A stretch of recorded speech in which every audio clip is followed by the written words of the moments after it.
1/2 kilo தக்காளி எடுத்து தண்ணி ஊற்றி நல்லா கழுவிட்டு தொடச்சிட்டு கட் பண்ணிக்கலாங்க. கடலெண்ணெய் 4 டீஸ்பூன் ஊற்றிக்கலாங்க.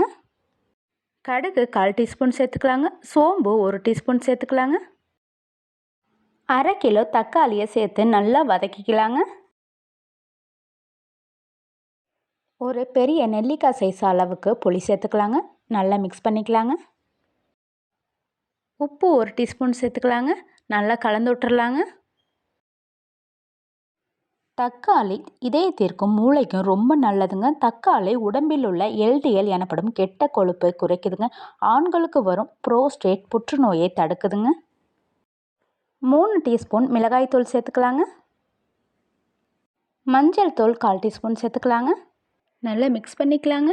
தக்காளி தொக்கு சூப்பராக ரெடி ஆயிடுச்சுங்க. இந்த ஸ்டேஜில் 1 டீஸ்பூன் வெல்லம் சேர்த்து மிக்ஸ் பண்ணி அடுப்பு ஆஃப் பண்ணிக்கலாங்க. சப்ஸ்கிரைப் பண்ணுங்கள், ஷேர் பண்ணுங்கள், லைக் பண்ணுங்கள். தேங்க்யூ.